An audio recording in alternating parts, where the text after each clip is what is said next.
So we remember last time we finished up talking about I/O systems. So that is basically it for the I/O component of things. So pretty much at this point in the course, we've covered pretty much all of the fundamental OS topics. Right? We started with architecture and a high-level view of what the OS is doing. Went through processes, synchronization, memory management, and then file systems and I/O. So those are basically all the main pieces that we finished. And what we have left is basically talking about a couple of more specialized topics. So first we're going to spend probably 2 classes talking about some networking and distributed system stuff. Then we'll talk a little bit about protection, and then as time allows, we hopefully we'll be able to talk a little bit about cloud computing. So let's start by talking a little bit about distributed systems. Right, so all a distributed system is it's where we're talking about physically separate processors that are connected over a network, right? So far we've just been talking about a single machine with a single processor. You might have multiple cores on a single machine, but essentially just one physical machine. So now we're going to add in the idea of a network where we're going to have multiple independent machines that are cooperating. Right, that's what we mean by a distributed system. You have multiple machines that are cooperating for some larger system. And essentially, almost all systems today have some form of distributed component.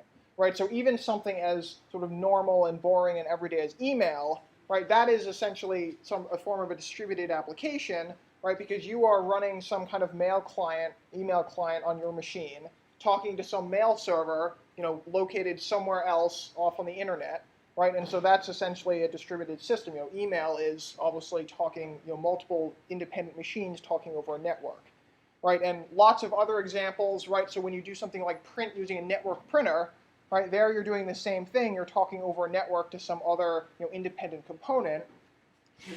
Things like obviously web browsers, anything that you're, talking over the internet, that's, obviously a distributed system. And things like file servers, right? So you all have accounts on departmental machines where you log onto an EdLab machine and you have the same home you have the same home directory regardless of what machine you log onto, right? So that's being provided by a shared file server, right? That is working with all the machines you might log into to basically give you your data regardless of what machine what processor you're using. So one distinction that we can make that is a little bit subtle is the notion of a parallel system versus a distributed system, right? So these two terms are similar but a little bit different. So normally when we talk about a parallel system or parallel processing, that's where we're talking about a much more tightly coupled system, right? So your own machine might have 4 or 8 processors. You might have 2 processors each with 4 cores.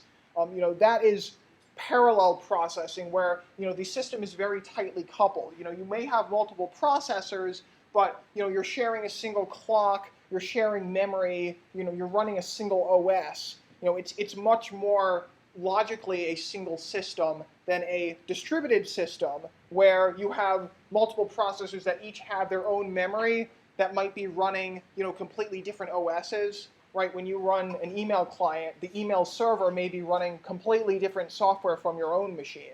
That's fine.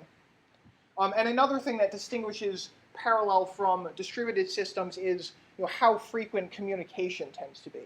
Right, because when we're talking about a parallel system, you have lots of processor cores that are cooperating in some way. So there's obviously communication going on there.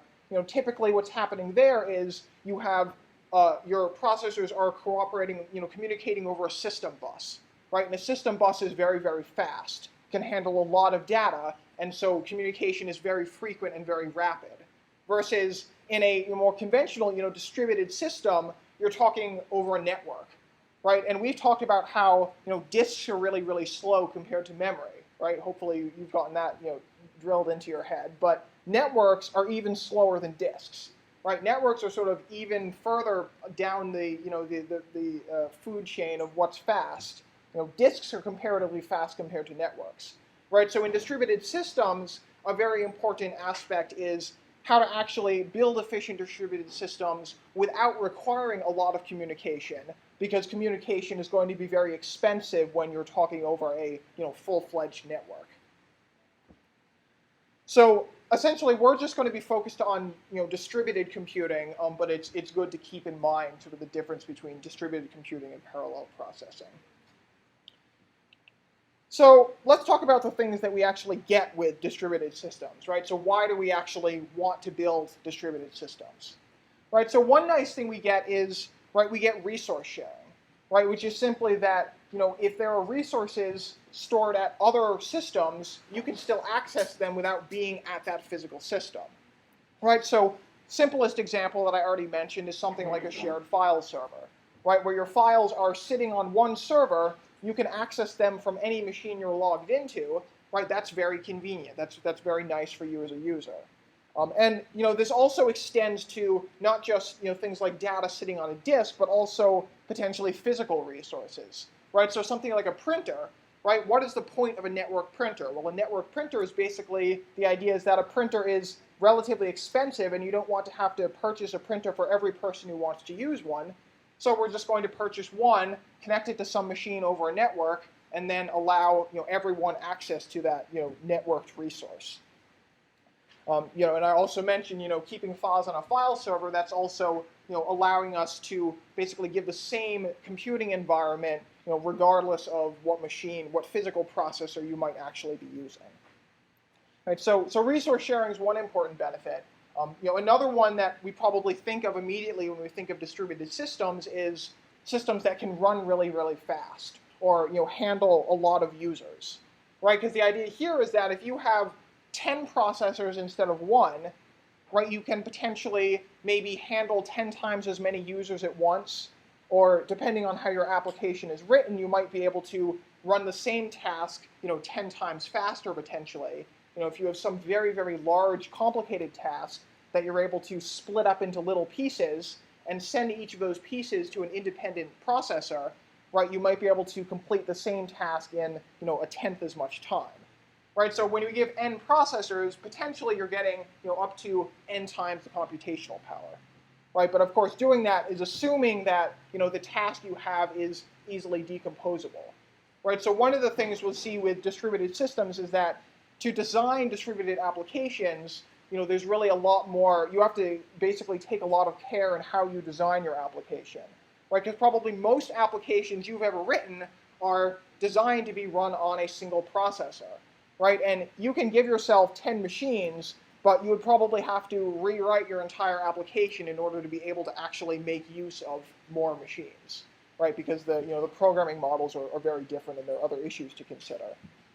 Right, so when we're actually doing that, when we have multiple cooperating processes in a distributed system, we have to deal with synchronizing between multiple processes when they're on separate machines potentially. Right, that can be difficult. Things like exchanging results between machines. Obviously, all these kinds of communication requires network access, which you want to minimize. So essentially, just a lot of extra coordination and communication necessary to actually get the kind of computational speed up that we'd like to have in distributed systems. Another important benefit we get is reliability, right? So if you have one server, one system running your application, and that system goes down, that machine crashes, right? Your application is gone, right? It's offline. You can't access it anymore. But when we have multiple systems, we can potentially get much better fault tolerance and essentially allow machines to actually fail without taking down the application, right? So a good example of this is Google, right? Because Google is a very good example of a massively distributed application, right? When you go to google.com, and you type some search in, you type some query, one of Google's servers is obviously running your query. But Google is operating, tens of thousands of servers, essentially all performing that task for different people. And so, at any given time, if you have 10,000 servers, there's a good chance that at least a couple of those are going to be failed at any particular time. But Google is built to actually handle that, right? Machines can fail, and other machines will essentially pick up the slack, right? And you, as a user, essentially don't see any of that, right? Google practically never goes down, and when Google does go down, it's sort of a major event. Google's down, everyone knows about it, because Google is designed to be so fault tolerant that from a user's perspective, it is almost never unavailable. Right now, of course, as parts of as individual processors or individual machines in something like a system like Google fail, obviously performance is going to decrease, right? If you have 10 machines in your system and 3 of them fail, obviously you only have 7 left to perform the same workload, but your system is going to remain operational. Now, one problem that we often have is we may be able to design a distributed system that can use a ton of machines and goes really, really fast, but there may be some part of it that's critical for the entire service to run, right? And this is usually what we call a single point of failure, right? So actually, the example we gave of the file server might be a good example of that, right? So for example, when you log into an EdLab machine and you can use files on your home server, if one of the EdLab machines fails, you can just go and log into another one, right? And that's fine. But if the file server goes down, you can't access any of the files in your home directory because that is essentially a single point of failure, right? Because the file server is not distributed in that way, right? There's just the one server providing that to you, right? So that's another issue in providing reliability is wherever possible, we basically want to minimize, single points of failure. Where any single machine failing, we don't want that to have the capability to take down your machine. Another good example of this actually is version control systems. So who here has used a version control system like either Subversion or Git? Has anyone used both Subversion and Git? Okay. So basically, for anyone not familiar, a version control system is basically just a system that allows multiple people to work on the same files at once. Right, so the basic idea is that if I have if I'm user A and I have some file F, and then there's some other user B that also has that file, and this is some shared file that we both want to be working on, right? I'll make some edits to this. User B will make some edits. User A will make potentially some different edits, and then ultimately we basically want to merge those edits so that we both have all of the changes that have been made, right? So a version control system is basically what allows a team of people to work on files in this way. So 2 of the most widely used version control systems are Subversion and Git. And one of perhaps the primary way they differ is that Subversion is basically built using a centralized model, right? So these are both distributed systems, but in Subversion, there's basically a central server that has some copy of the file. And the way this works is that, if user A has made some edits to the file, let's say, this F is now a G or something, then, the user basically commits their changes to the central server. So this is now updated to, some other file that's been changed. And then sometime later, user B can commit their changes to the file as well, right? And the central server handles all this. Right, but in this case, the central server is a single point of failure. Right, if your Subversion server goes down, right, the whole system is basically offline. You can't, coordinate with other people working on the file. Whereas the Git model basically changes this by essentially getting rid of this central server. And so in the Git model, you essentially can have a bunch of people working on the file, and they can basically just communicate directly with each other to push updates and pull down new updates. Right, so that's one of the nice things about Git is that it's essential, and that was one of the problems it was meant to address, was getting rid of sort of the central point of failure aspect of Subversion. So, and just very briefly, a final benefit of distributed systems is obviously just providing communication, in a physical sense. Right, because it's very nice for you to be able to communicate instantly with either a physical machine or a user located thousands of miles away. Right, you can do that instantly and very efficiently. Right, and all the systems we use every day, things like the internet and so forth, and email. Right, we're constantly doing that. Right, so obviously, OSs need to provide some kind of, support for distributed systems since, so many of today's applications, are inherently distributed. So basically, we're going to talk about, a very high-level overview of some of the, components of support that an OS provides for distributed systems. Now, we're not going to go too much into detail on these. For example, usually there's a follow-up course to a standard OS course is where you look more into distributed systems. So, for example, here at UMass, 677 is the graduate distributed operating systems course. But these would be the kind of things that you would go into more in a follow-up course. But we'll sort of give a high level view of some of these issues. So we need to consider issues when building distributed systems. We need to consider what are the underlying networks. Right, so a lot of different possible networks we could be using. Right, the internet is sort of a very common one, but local area networks and various types of networks all come into play. There's issues of transparency. Right, so a very important issue is how much of a distributed system is actually exposed to the user. Right, so for example, we talked about Google. Google has thousands of servers, but when you go to Google.com, it essentially looks to you like it's just one server, right? You just type in google.com. You don't say, give me server 53 that Google's using, and then if that's failed, go to server 54, right? You just say google.com and you get Google, and it looks to you like it's just one system, right? So that is, Google is a very, very transparent distributed system in that essentially all of those complexities are being hidden from you. Versus, if you log into an EdLab machine and that machine fails, right, you are going to see that. If you're logged into the EdLab 1 and that machine goes down, you're going to see that that machine went down and are going to have to manually go and connect to some other system. Right, so there you're not getting the kind of transparency that you get in a system like Google.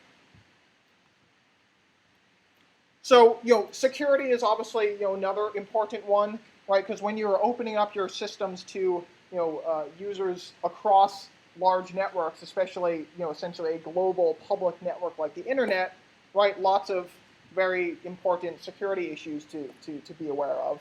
Obviously, I'm sure everyone's aware of the Heartbleed exploit. Do people actually know how, at a high level, how Heartbleed basically works?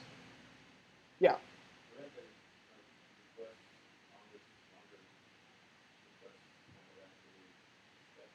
Yeah. So actually, the main idea of this is not really in the slides, but I think it's just interesting. Basically, the idea in Heartbleed is actually quite straightforward.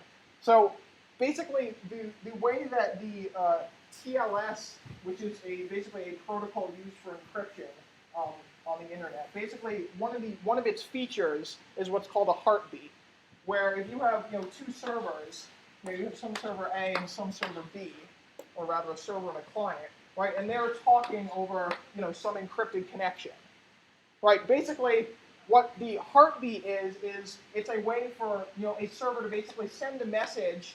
Server A sends a message to server B saying I'm still here, and then server B sends the same message back saying, okay, you're still there.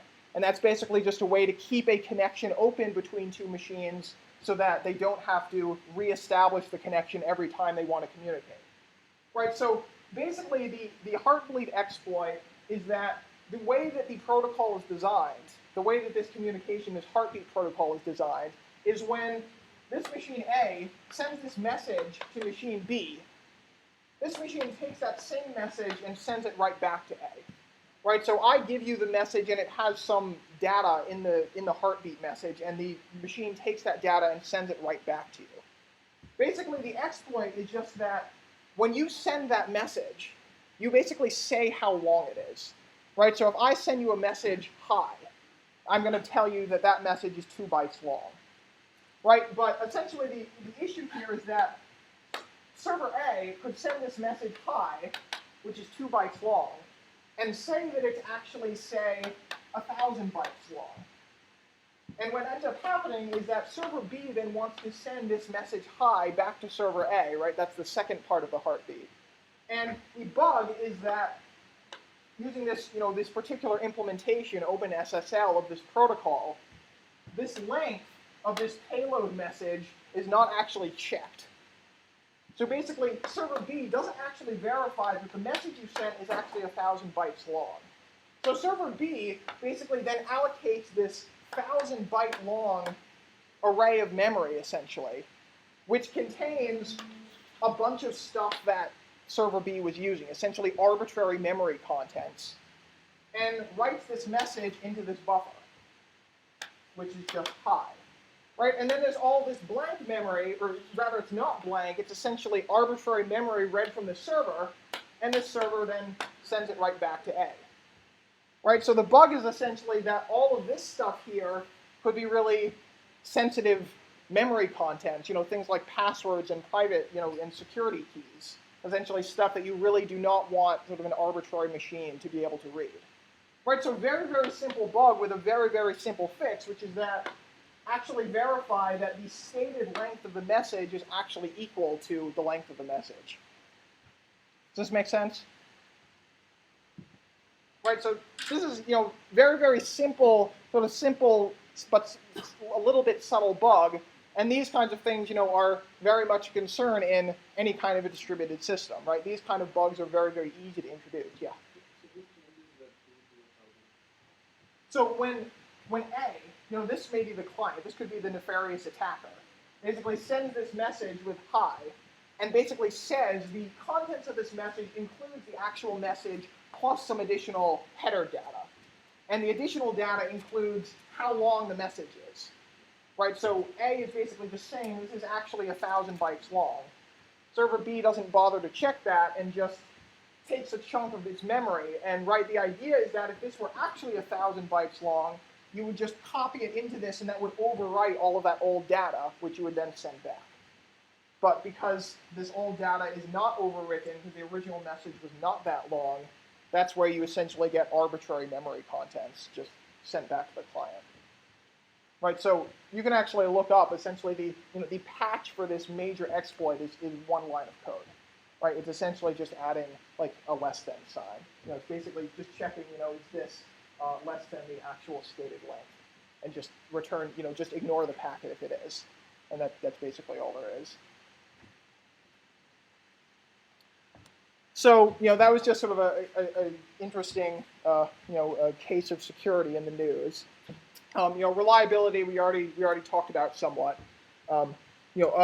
Scalability is another one we mentioned, right? So to achieve sort of the best case theoretical, end time speed up, you need to really design your applications carefully to minimize whatever centralized components you might have, right? Because if there's any central part of your application that if you have a distributed application, but all of your requests are getting funneled through one server, then that one server is going to slow down your application. And then the issue of programming models, which is you as a programmer, how do you actually write distributed systems, right? Because when you have lots of servers, right, sort of there are additional complexities in actually talking between servers, and what are sort of easy ways that we can do that. So we're going to talk in more detail, largely just about the first and the last points here.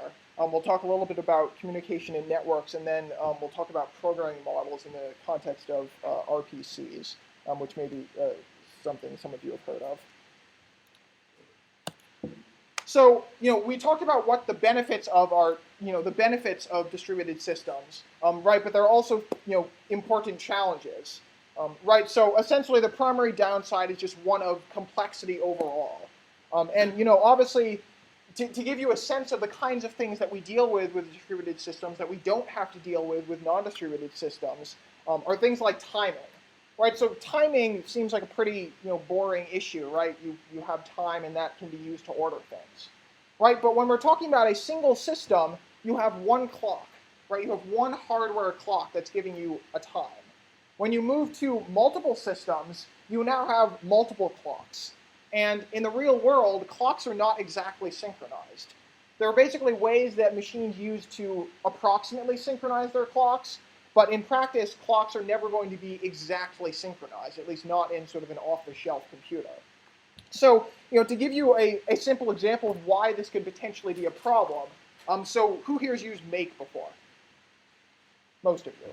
Right, so the way make works is when you type make and it compiles your program, right? The way it's deciding what files to compile is based on their modification date, right? So if you modified a file at time 5 and you compiled your application at time 10, right, now all of your files are compiled. And now you modify one of your other files at time 15, for example, and you run make again. Right, make is going to see that since the last time it built all of your files, you've changed this one specific file. So it's going to rebuild that. Now, why is this a problem? Well, the reason this can potentially be a problem is that oftentimes what you have, my guess is some of you may have encountered this in industry, but oftentimes what's done in industry is you have a development machine that you're actually typing on and writing code and so forth. But when you actually want to go and compile your application, oftentimes there's basically a big set of build machines, which are essentially separate physical machines that are just sitting there to build all of your code, right? Because if you're working on a really huge system, building the code may actually take a very long time, on potentially your laptop or whatnot, right? So oftentimes that's happening actually on a separate server. So what can potentially happen is if the clocks are out of sync between your local machine and the machines that you're actually building your files on, what can potentially happen is you run make and it doesn't actually compile your program. Or it says it compiled your program, but it didn't actually get the most recent changes you made. Right? So that's just one sort of simple example of how something as simple as timing issues between machines can actually be an issue in distributed systems. Right, because the timestamps you may be getting from two machines may actually be different at the same actual time. Right, so we also have to do things like generalize the notion of critical sections and locks from one machine to multiple machines. Right, so we've talked about how we can do this on one machine, provide critical sections, but oftentimes we might want to do something similar across multiple machines. Right, so that obviously has to be done differently. And then, failure recovery is something that can be provided, but you actually need to design your application to handle that, right? Because if you are running on one machine, there's sort of much less an issue of what to do with failure recovery, because if you're running on one computer and that computer crashes, right, there's nothing you can do, right? Your application is toast. But if you have, 10 machines and some of them crash, maybe you can design your application so that it will still run. But there will be some added complexity of actually providing that. So now let's talk a little bit about networking, just to give sort of a little bit of background before we move into other topics of distributed systems. So this will probably be a basic review to, if any of you have already taken a course in networking, but we should still cover at least the basics to understand how we're building distributed systems and sort of what the environment is. So essentially, we have two main types of networks, right? We have local area networks and wide area networks, right? So a local area network is where we have essentially a small, local compact environment with connected machines, right? So typically, this might be within a single building, right? You'll have a local area network, and that will be a local area network is typically very fast and very reliable. Right, so the most typical scenario nowadays is a local Ethernet network. Right, so if any of you have you might have a network set up in your dorm room, for instance, where you have a router and a couple of connected devices connected by Ethernet. Right, so that's your own sort of little personal local area network. Right, and so the department has its own local area network. Right, UMass is running its own local area network. These are all communicating largely over Ethernet. Right, and typical bandwidth of a local area network is maybe 1,000 megabytes per second, although nowadays we're moving to 10 gigabytes per second. Versus a wide area network is where you have machines, nodes connected across a much larger geographic area. Right, so they're typically both slower and less reliable than local area networks. Right, so the best example of a wide area network is the internet. Right, everyone is connected to the internet. Right, that is a global wide area network. And the types of media that actually comprise a wide area network are different. Right, so you're not running essentially Ethernet cables all over the planet to build the internet. Right, you have things like satellites and microwave links and telephone lines and cellular networks. Right, these are all different types that are used in wide area networks. And so obviously typical bandwidth is much lower. So the internet is the most common example of a wide area network, but private wide area networks are also used, right? So for example, you might have a global company that essentially has links between offices located in different countries, for example, right? So you might still have examples of a private wide area networks, right? So we have this network, and applications need to communicate over the network. Right, so the way we do this is we take all the data. When you want to send a message, right, we take that message and we chop it up into packets, right, because that's what the networks are exchanging. They're exchanging individual packets. And then, a complete message is generally comprised of a bunch of packets, right? If you're sending a large file over a network, it's being sent as a ton of packets, which are being sent from your machine and reassembled on the other end. Right, so the usual way this works is that you have some source node on the network that's actually sending packets, and some destination node on the network that's actually receiving the packets. Right, and the packets might not be going directly from the source node to the target node. Right, you might be passing through multiple machines in the middle. Right, that's basically what we mean by routers. Right, when you send a message from your machine to some other machine, typically it's going through some number of routers in the middle. Right, so we can actually let's look at a little simple example of that, right? So if I take my machine, I can use have any of you used traceroute before? So this is basically a tool that lets you see how your packets are getting to some other machine, right? So if I say like traceroute to umass.edu, right, so when I send a packet to umass.edu, it's basically passing through a whole bunch of different routers, in between, right? Because the network of my machine to the umass.edu server, I'm not directly connected to umass.edu. There's a bunch of routers in the middle, right? I'm connected to some network. I send to some, wireless access point that gets, funneled along. And this will be, true for pretty much any machine you try to talk to. Oh, and actually, that would be right. This is all happening over a local area network. But I could also try talking to some right. So if I do something like this and I try to talk to Apple.com, right? This is obviously communicating over a wide area network, right? We see that there's actually a ton of hops here where it passes through a bunch of routers in the UMass's network, and then it ends up in some other intermediate routers on the internet before it finally makes its way to Apple's server, wherever that's located.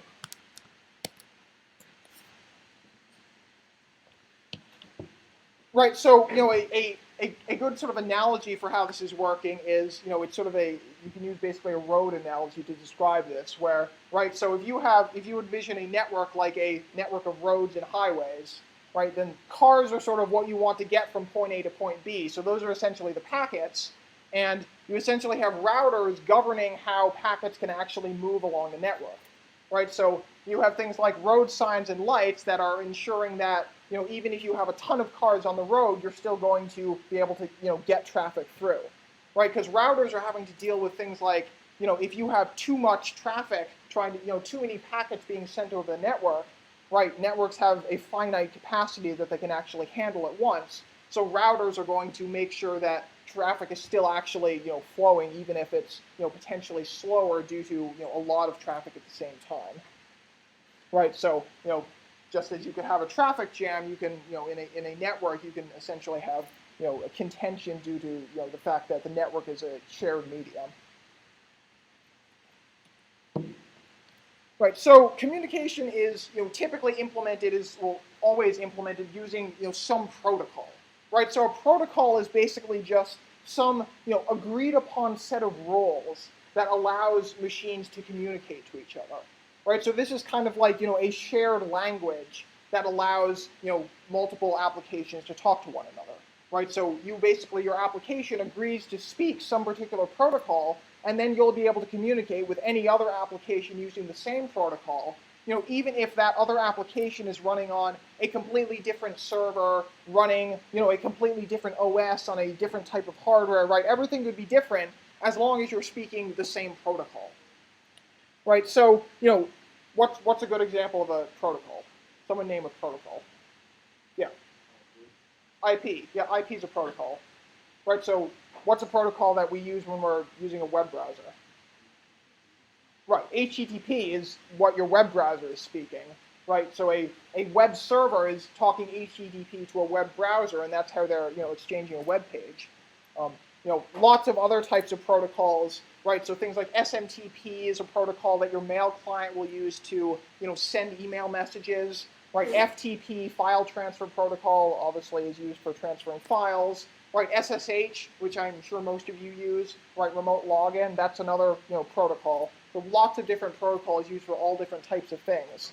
Right, and the Heartbleed thing we went into was also a good example of, that was exploiting a particular aspect of the protocol. Right, so that was the TLS protocol, which is, the transport layer security.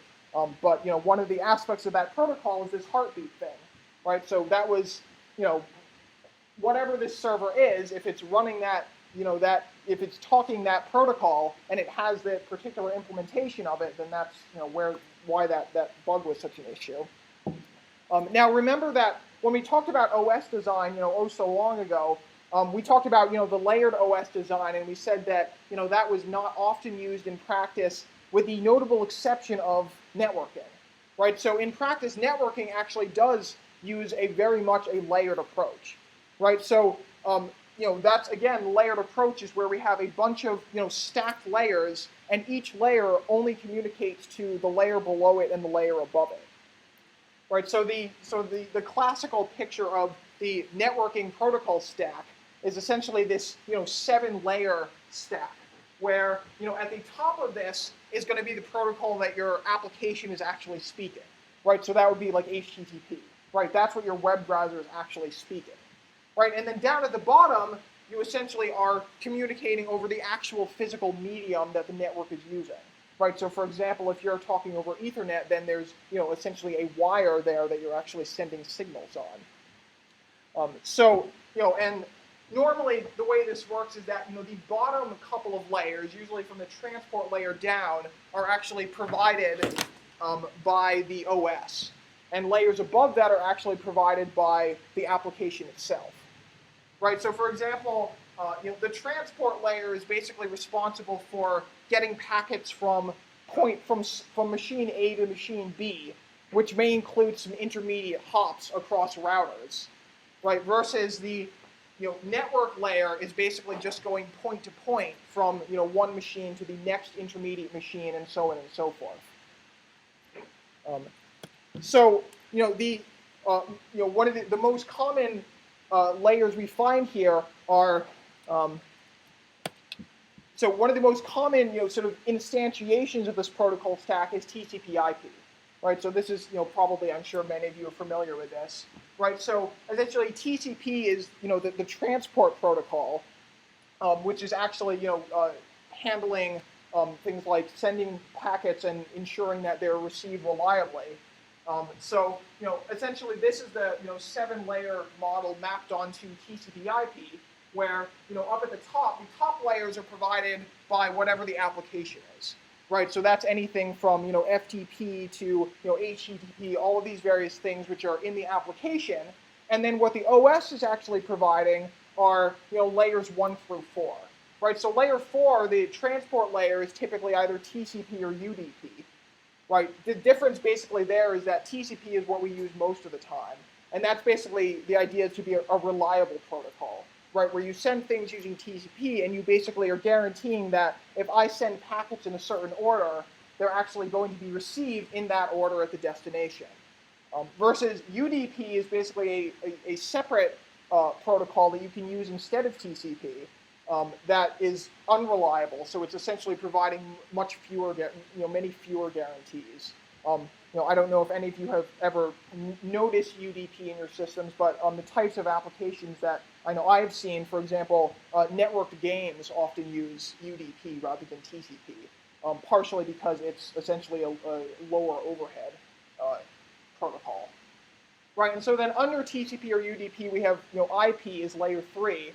And then under IP is essentially where we have whatever the physical medium you're using, right? So for example, at the bottom, the physical layer, right? We have terms like 802.11, right? Everyone's heard that in the context of Wi-Fi, right? So 802.11 is basically the Wi-Fi physical protocol, the physical protocol that deals with sending and receiving wireless, Wi-Fi signals. Versus, I think it's 802.3 is the wired protocol used by Ethernet, right? So these are all, again, protocols in this protocol stack that are being used to provide you your networking, right? And so the benefit here is that, you can be using 802.11 or 802.3 or whatnot, and everything above is still the same, right? You're still running, HTTP and TCP and IP and all these other things, regardless of whether your machine is, sending bits over a wire, or, my machine is obviously connected by Wi-Fi right now, so that's just, being transmitted through the air, right? And the fact that we have this nice stack means that, all of these pieces are for the most part independent. Right, so we already talked about how messages are chopped up into packets, right? And each packet obviously is including whatever information we need to reconstruct the original message. So a good example of the kinds of things that we need are packets may be sent from a machine to get to some other machine, and they're going to pass along some routers in the meantime. They may even get routed separately depending on the routing algorithms used. And so you may have situations where packets arrive out of order, right? And so then you need obviously a way to put them back together in the correct order. So a packet typically contains both the actual data of the packet, that's sometimes called a payload, and then basically a bunch of header information.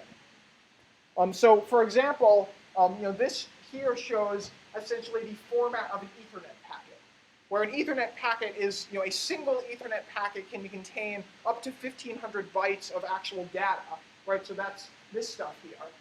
And then, the other things that are included in the Ethernet packet are, the address, what machine the packet is actually going to, what address the packet's actually coming from, how long the data is, some other things for things like error recovery. So, we want to be able to know if the packet was actually, received correctly. And then, right, this is all being used in the context of that protocol stack. So the actual payload here is going to include basically both header and payload for all stacks above it, right? Because these packets are essentially just being passed, up and down the protocol stack. Right, so the data segment is going to contain headers for the protocol just up on top, right? Because essentially when I receive a TCP packet, right, I'm going to take that and unpackage the contents, and then take this contents and pass it to the layer above me, right? And that layer is then going to get the same thing. That layer is going to get a piece of data that includes header and contents. And it will, unpack the contents, do whatever it wants with them, and pass them to the layer above it, right? So on and so forth, right? So we're essentially just, packing headers and data, one into another, all the way down to the bottom where we have, a packet that contains, everything that actually gets sent over the network. So now let's talk a little bit about network topologies. So these are applicable both to local area networks and wide area networks.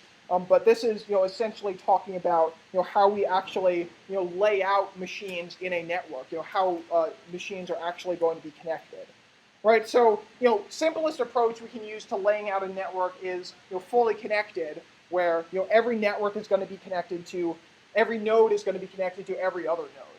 Right, so this is obviously nice because if I want to talk to, if I'm one of those machines and I want to talk to any other machine, right, I can do that in a single hop, regardless of who I'm trying to send to. Right, so that's obviously an advantage. What's another advantage of this with regards to reliability? Yeah.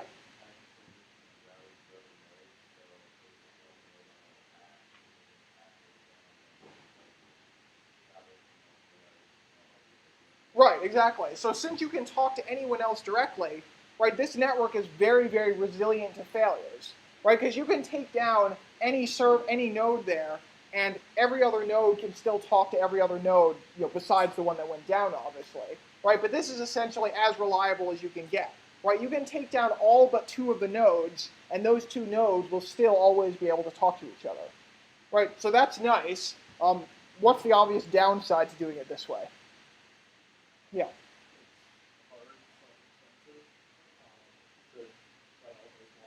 Right. Essentially, it's extremely expensive to actually connect all nodes to every other node, especially if you have a very large network. Right. So obviously, taken to the logical extreme, you can't design the internet by connecting every machine in the internet to every other machine in the internet. Right. That would be absurdly expensive.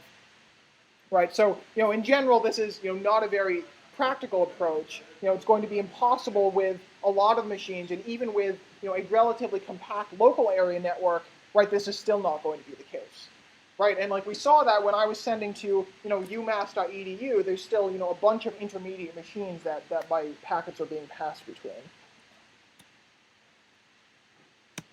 Right. So what we can do instead is we can use a partially connected network where we're going to have links between some, but not to every other node, right? And this is going to be less expensive, and this is actually what we typically are using in an actual wide area network.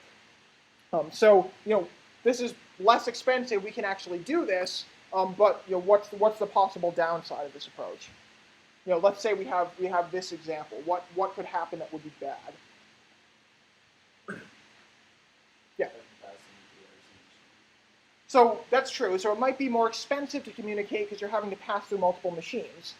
What about machines being able to actually always talk to each other? What could happen? Yeah. Right. So if this top node up here went down, right, we have essentially what's called a network. The network's been partitioned. Right. If that top node goes down, now we have the left two nodes and the right two nodes that can still communicate, but they can't communicate between each other because they were connected via the node at the top.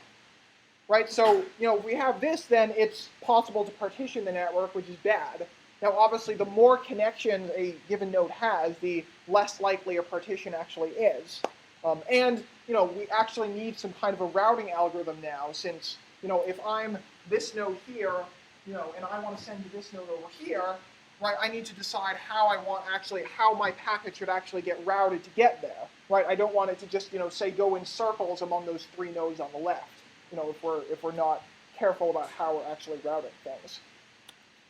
Right, but regardless of these issues, this is the kind of approach that we do typically use in wide area networks. A couple of other topologies we could use. So one is a tree structured network, which as the name suggests, is essentially where you take your nodes and you organize them in a hierarchy. Right, so we've seen a couple of examples in this class of organizing things in a hierarchy. Right, so there every node is the parent of some other nodes. And then all the way down to children which have no nodes, right? And so there's some reasonable ways we could envision using this, right? So maybe UMass has a single router that connects to the internet, for example, and then maybe every building in UMass has its own router that connects to the main UMass router, and then every machine in a given building just connects to its building's router, right? That seems like a pretty reasonable way to actually lay out a network. Right, so you can do something like that. Right, so of course, problem with this approach is that it's going to be, very not resilient to failures. Right, because as soon as you lose a node, all of the nodes that are descendants of that node are immediately cut off from the rest of the network. Right, so essentially you have, essentially very, very little redundancy here. So this is, you essentially don't want to use just this where you're reliant on one single node to be able to connect to, anything.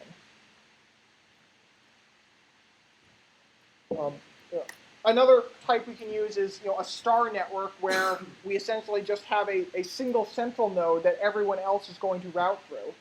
Right, so this is still going to be much less expensive because you can keep adding as many nodes as you want to this, and you're essentially only adding one connection per node. Right, so this is essentially in some sense not very expensive, right? But obviously the problem here is we have, again, this is a good example of, that's a single point of failure, right? If that central node, if something happens to that central node, your entire network is gone. And obviously then if you have a ton of machines, that also potentially places a very high load on that central node.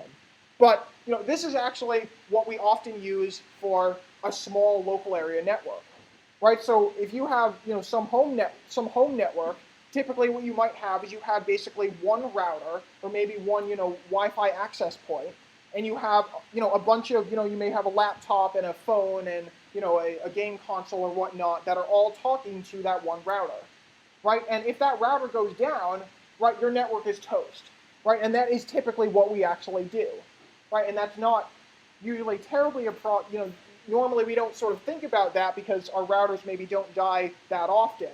But when they do, then we suddenly become very conscious of the fact that our own networks typically do have this, single point of failure because we're often using something like this, star topology.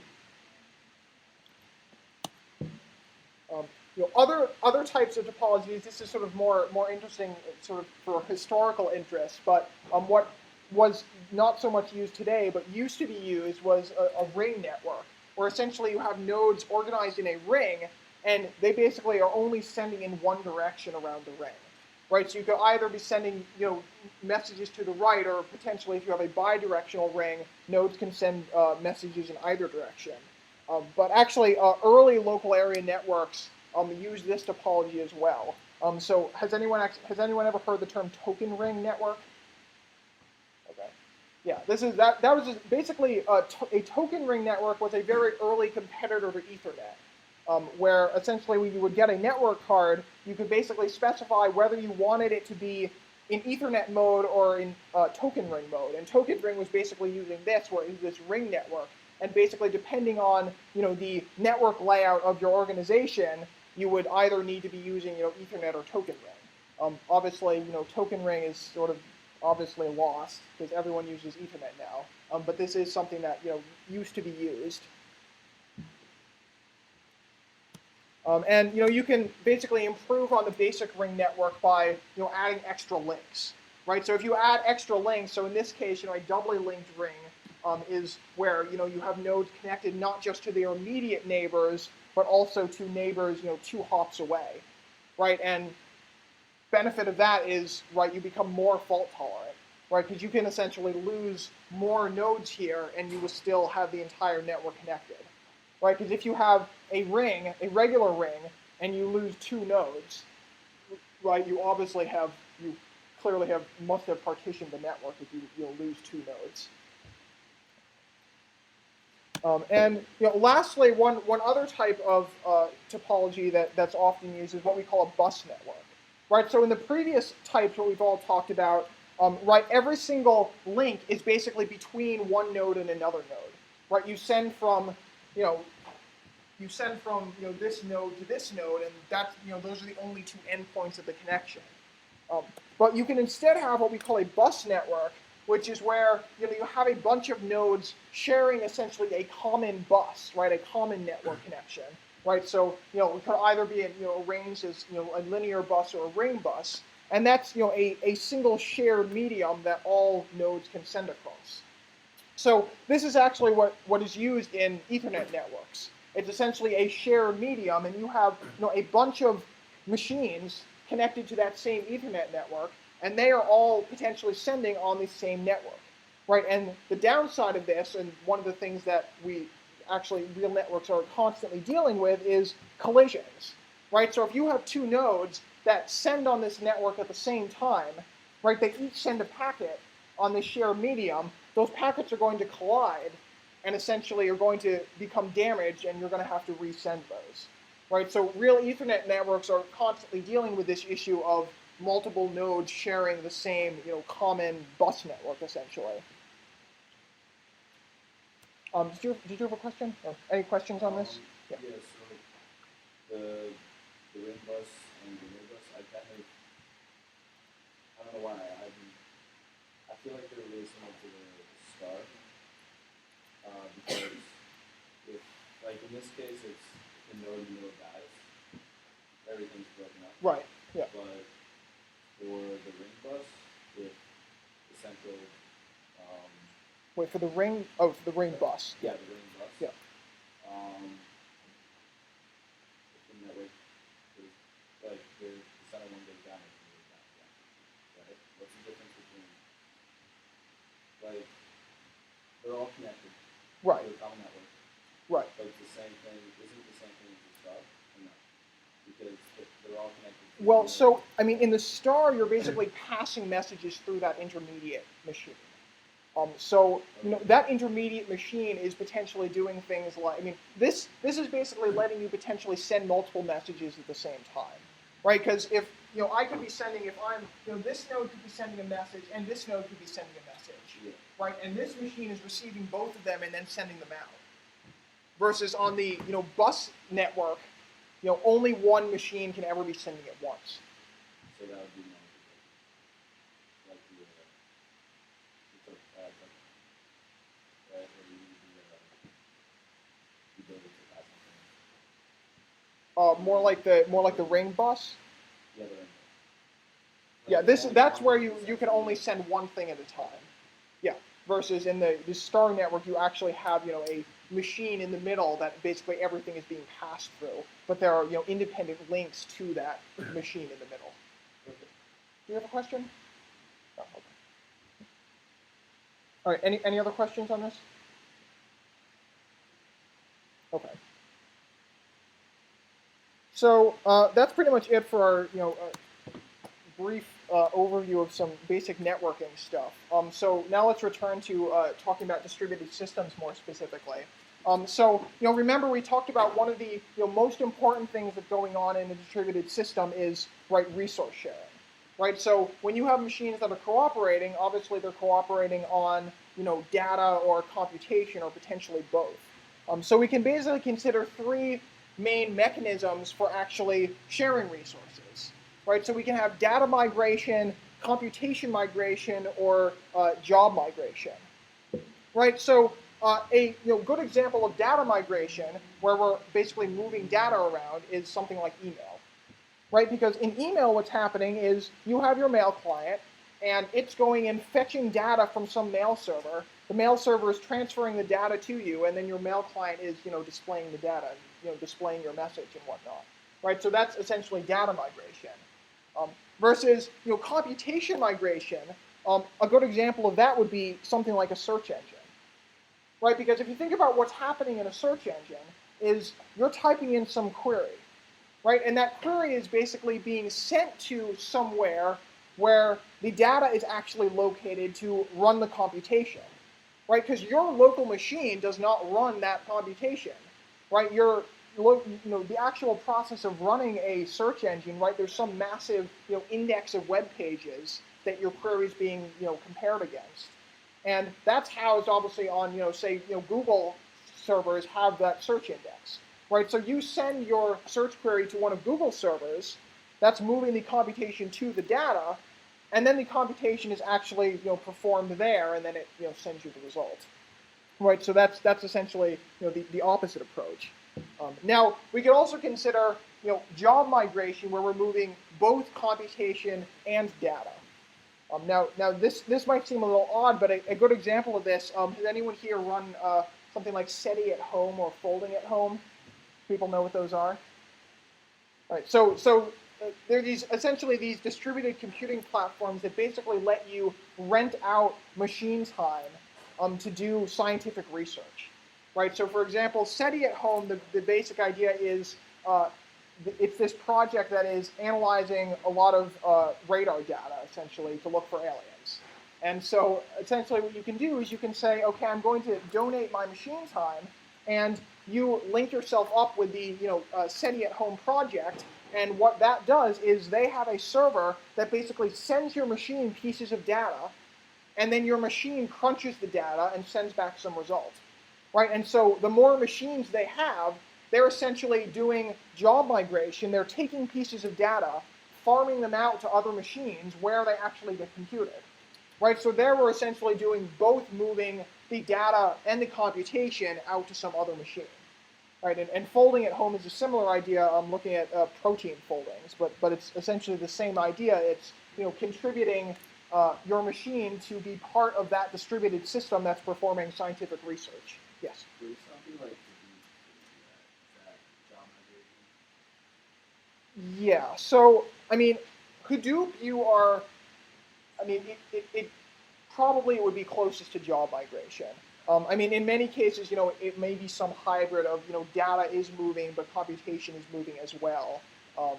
But yeah, it would probably be closest to job migration. Yeah. But through all of this, essentially, right, we want to be able to do this as cheaply and quickly as possible, right? Because that's essentially the objective. Is by using a distributed system, we have a lot more resources. We want to be able to use them efficiently, right? And so there's this issue of essentially we are trading off the cost of communication with the cost of computation, right? So for example, with something like a search engine, right, we take our computation and move that to Google servers because A, Google servers have a lot of computational power, and B, it clearly is not feasible for us to take the data from Google servers, download the entire search index and run it locally because the search index is massive, right? And that would be, extremely expensive, right? So, if communication is very, very cheap, right, then we can basically use all of our resources because we can move the data wherever we want it to be to actually perform the computation. But if, sorry, I think this should be, if communication is really slow or expensive, right, if it's really expensive to move data, then we want to do it as little as possible, in which case we're going to favor, doing local processing. Right, and in reality, typically what we want is somewhere in between this, because we do want to be able to transfer some data because we want to be able to move around the computation, but we don't, want to be transferring huge amounts of data because, communication over the network is expensive. So, one of the most common models that we actually use in distributed systems is, the client-server model, which I'm guessing is a term most of you are somewhat familiar with, right? So basic idea in a client-server paradigm is you have some client machine that sits around listening for requests, and that that's a server that is sitting and listening for requests, right? And that server could be doing things like providing a file server or a mail server or a database, right? When you take your email client, your email is running as a client where you are going and connecting to the mail server, right? And that server is just sitting around waiting for clients to connect to it, right? And so then a client, is simply a program that is actually connecting to and using the service, right? So the mail server is active at all times because it's waiting for requests from the client.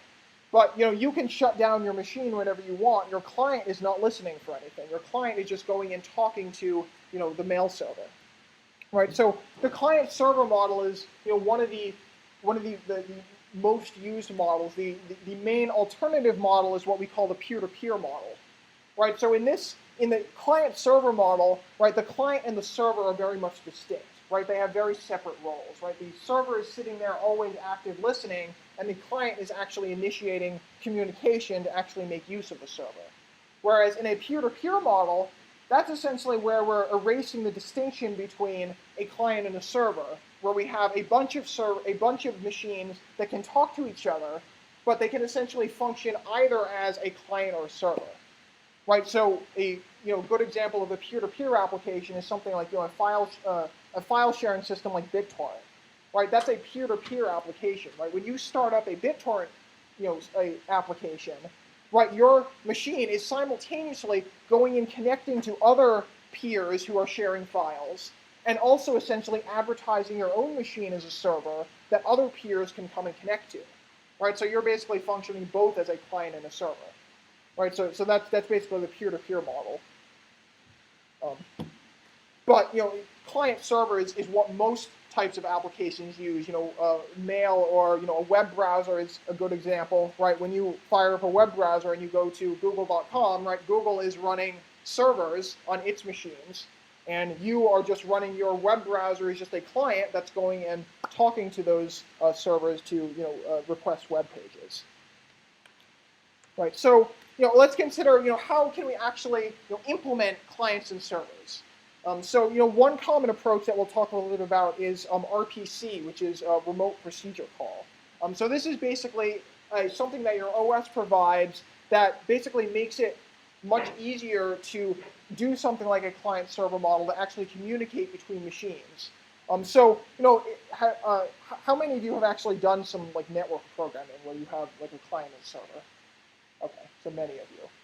Right, so oftentimes, sort of the easiest thing is when you have a program and you want to go talk to a server, right, you might write some code to, open up a socket connection, and then you start, sending data. You may, send some bytes to the server, and then on the server side, you're basically going to get those bytes and interpret them and decide what they mean, and then send some response back. Right, so that's all, pretty ad hoc in that you're basically defining your own sort of primitive protocol, right, where you send some data to the server, and the server, which you've written as well, is taking that data and knows how to interpret it because you wrote the code for actually interpreting it, right? But that's sort of still sort of a somewhat primitive and difficult way to do things when you have potentially a lot of communication occurring between servers that may be running different operating systems or different hardware. So RPCs are basically a way that can basically really simplify this. So essentially the idea in RPCs is that we're basically going to have our servers advertise that they provide some methods that you can actually run. They actually provide some procedures that you can run. And clients are basically going to see that, okay, this server is capable of running this procedure. And then the client is going to be able to call that procedure on the server. Right, so this is actually kind of like an extension of object-oriented programming. Right, because if we think about object-oriented programming, right, the way this works is that you have a bunch of objects and you call methods on those objects. And the system is basically dispatching your request to that object, and that object actually is responsible for running the method. Right, so this is going to be kind of similar, except when we call a method, that method may actually be implemented on a completely different machine. Right, so we're going to call some method in the standard way, and that will be executed somewhere, and we don't actually, as a programmer, need to worry about whether that's actually running on a local machine or some other machine entirely. Right, that's essentially all going to be taken care of by the OS. Right, so the OS is handling everything from setting up network connections, actually passing data, passing arguments and return values, right? All of this is going to be handled transparently, and from the perspective of the programmer, it's going to look like you're making a plain old method call, a plain old procedure.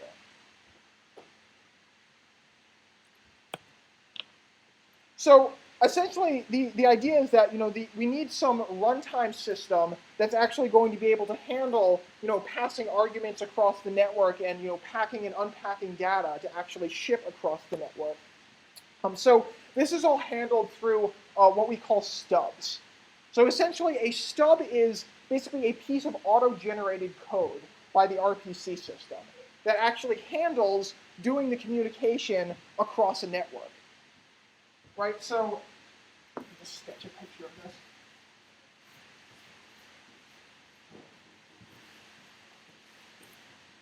Right, so the basic idea is if we have some client machine here, and we have some server here, and there's some procedure, do something, and let's say we want to implement this as a remote procedure call, such that the code for actually running this method is sitting over here on the server, right? But we want to be calling this locally, right? So basically, what the RPC system is going to do is it's basically going to generate this stub code, both on the client and a stub on the server. And when you actually call do something, you're basically calling this stub code, which is going to be responsible for setting up this network connection to the stub on the server, actually, packaging all of the arguments, sending it across the network, right? So this stub on the server is going to get this request, which again is just a bunch of data coming over the network, right? And normally, if you're just, programming directly with sockets, you actually have to interpret all of these, bytes coming over the network. But here, essentially, this server stub, which is again just a piece of auto-generated code, is going to take your method, basically unpack it, and it's going to say, okay, I want to run this particular procedure. So the stub is actually then going to execute the code sitting on the client, sitting on the server, right? This code from sitting on the server is going to return something to the stub, which is then going to do the same thing in reverse, take that data, package it up, send it back across the network to the client stub, which will unpack it and hand it back to, the method you called. Right, so the whole point is this is basically, abstracting out the issue that you're actually calling something that's residing on a completely separate machine. Right, from your perspective as the programmer, you just made a completely regular method call, and the runtime system just took care of actually executing it on, another machine. Right, and to give you a sense of the types of things that the stub is having to deal with, right, so the client and the server could be, completely different hardware, different OS, different hardware, and you might have to deal with things like, a big endian versus a little endian machine, right? So I assume most of you have heard those terms, right? So that's basically referring to whether you are ordering your bits low to high or high to low. Some machines choose to be low endian, some machines choose to be big endian. And essentially, if your machines have a different endianness, then the stubs are basically responsible for ensuring that if I send the number 3 from the client machine, it will actually still be interpreted as the number 3 at the server. Right, so this may seem like it's kind of trivial, but there are some underlying complexities that are actually being provided that are very useful. Right, because these are the kinds of things you would have to deal with yourself if you were sort of just programming directly at a socket level, for instance. Right. So basically, this is essentially a skeleton of how this is working. Right. So on the server stub, we're basically just sitting the server stub is basically just sitting in a loop, right? Actually waiting for commands.